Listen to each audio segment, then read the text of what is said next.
A presidente da Comissão de Constituição e Justiça do Senado, Simone Tebet, pautou para a próxima terça-feira o projeto de lei que autoriza a prisão após condenação em segunda instância.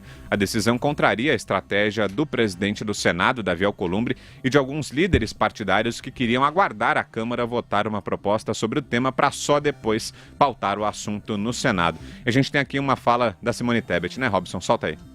Nem o presidente daquela casa poderá dizer para nós que o nosso projeto pode ser eivado de vício e, portanto, judicializado, muito menos nós poderemos fazer o mesmo em relação à Câmara dos Deputados.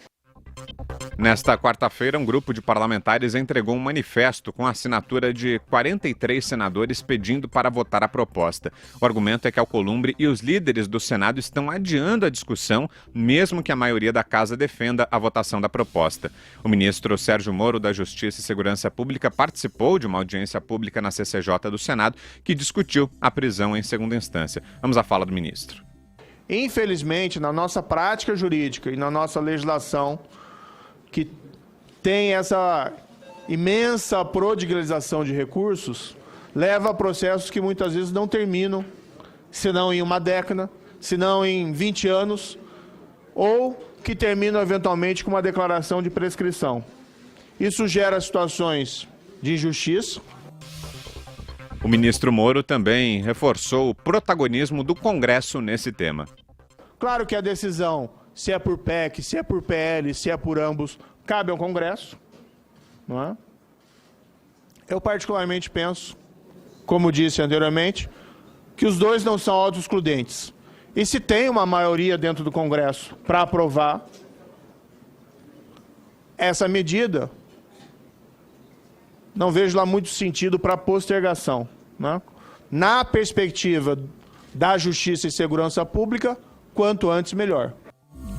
E outro que participou dessa audiência pública na CCJ do Senado foi o ministro Herman Benjamin, do STJ. A gente tem aí, né, Robson? A população imagina que o sistema que temos agora, após a decisão do Supremo Tribunal Federal, é que quem não foi condenado em segunda instância e não foi recolhido à prisão, pode concorrer às eleições, mas não pode por conta da lei da ficha limpa. E agora, já com a gente, José Maria, já está por aí? José Maria Trindade, sim. Agora sim. Boa noite, Zé.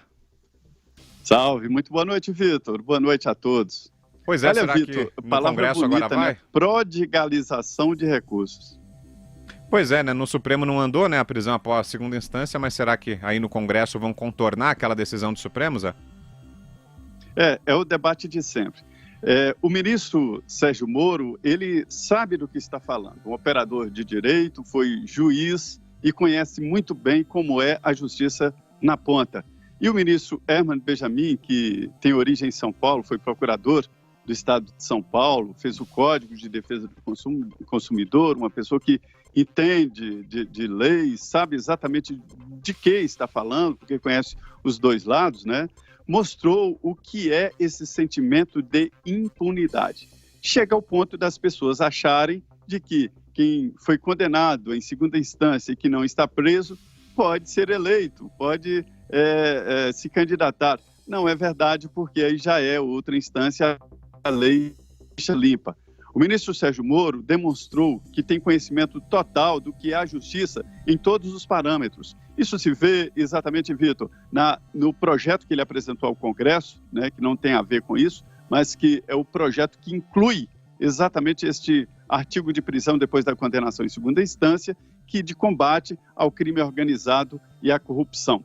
O que está acontecendo? O projeto do Estado Federal, ele muda o CPP, o Código de Processo Penal, e ele estabelece ali que o transitado em julgado é a segunda instância e que o Supremo Tribunal Federal e o STJ funcionariam como recursos extraordinários, ou seja, uma revisão da condenação, porque a condenação mesmo seria a segunda instância.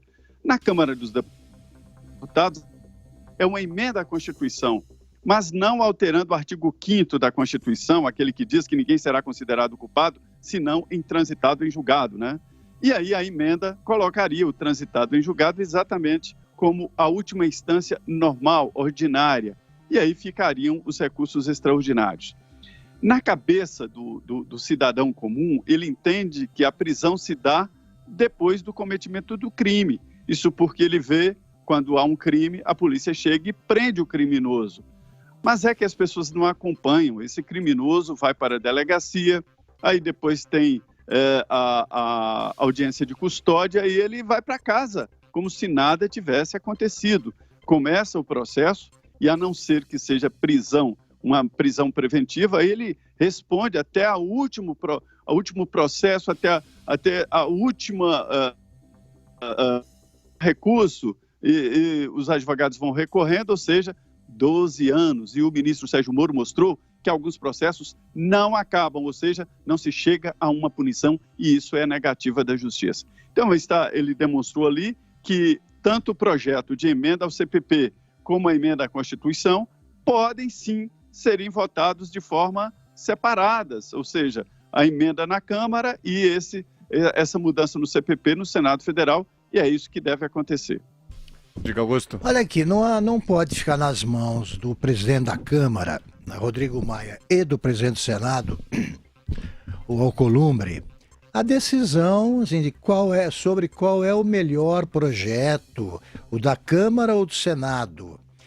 E com o apoio de líderes de partido, se disser, vamos apoiar esse e outro não. Isso aí é tudo, isso não passa de um truque, mais um truque bem bizonho, por sinal, porque só não percebe quem tem menos de 5 neurônios, que eles estão tentando enterrar a ideia. Esse truque aí não funciona, tá certo, o Congresso, o Senado toca o seu projeto, a Câmara, eles vão ter que passar de qualquer forma, mesmo que escolham só um, vão ter que passar pelas duas casas, né? As medidas que forem decididas vão ter que passar pelas duas casas. Qualquer que seja o caminho, ele não evita o Senado e a Câmara, tá certo, Zé? É isso mesmo, qualquer um tem que passar pelas duas casas. Os parlamentares, quer dizer, tudo somado, eles saberão qual é o melhor, eles vão decidir. Então isso aí não é coisa da cúpula, não é papel de presidente, isso aí é malandragem. O que é que tem que fazer agora? O povo tem de pressionar para que o Sérgio Moro disponha dos instrumentos legais que vão compor pela primeira vez, né, a política de segurança pública que nunca houve, de combate à criminalidade, mais que de segurança pública, que o Brasil nunca teve. Então ele precisa da prisão em segunda instância, ele precisa de outros instrumentos legais para ampliar uma guerra que ele está travando e é vitorioso até agora, como mostram os resultados do projeto piloto executado em 5 cidades. Tá? Esse projeto reduziu a metade o número de homicídios, né? Nessas cidades, que são 5 cidades escolhidas entre as mais violentas do Brasil. Agora, o povo tem de pressionar nas ruas, nas redes, de qualquer forma, o Congresso, para que os deputados favoráveis, no caso, a ressurreição da possibilidade de prisão depois da segunda instância, eles têm que chegar a conquistar a maioria. Conquistada a maioria ou o número necessário para a aprovação do projeto, ponto final. E o Congresso tem de fazer o que o povo quer.